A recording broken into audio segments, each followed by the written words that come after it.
Our Proud Boys are freaking white supremacists. Neo-Nazis are too. And this president, who loves to coddle white supremacists, has decided that they should be given checks. The reasons that I pointed to those particular organizations is because you can go and read, I don't know how many articles, as Dr. Swain wants people to read up.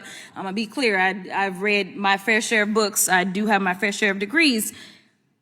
It is clear that neo-Nazis as well as Proud Boys joined in on January 6th. Yet this slush fund that they keep talking about is specifically to give them money.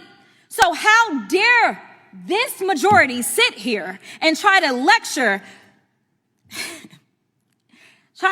this organization about money? Now, we're not talking about tax-paying dollars as we are in that slush fund.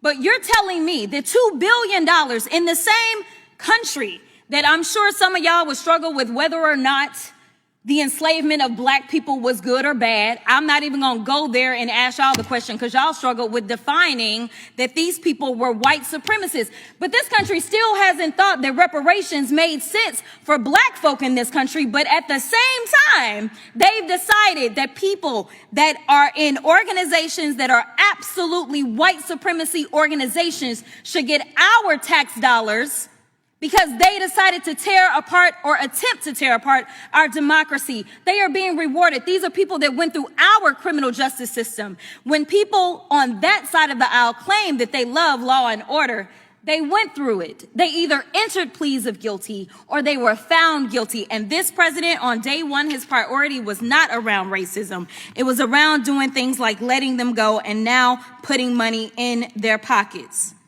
We haven't had one hearing on white supremacy. Yet when we look at things like the killing of Ahmaud Arbery, George Floyd, Breonna Taylor, the 9 worshipers who were murdered at the Mother Emanuel AME Church, the 23 people murdered in 2019 during the shooting at Walmart in El Paso, the 10 people murdered during the 2022 shooting at a grocery store in Buffalo, New York.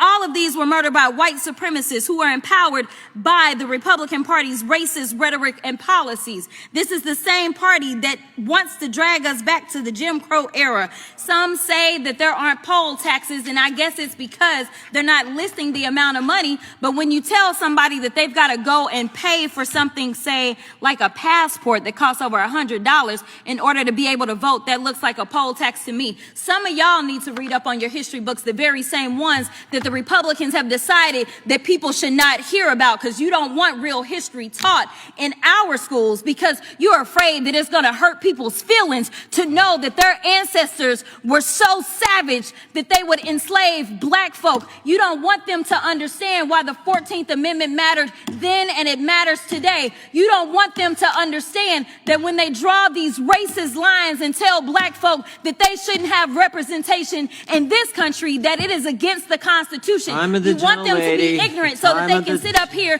and be your token for your mission. Has expired.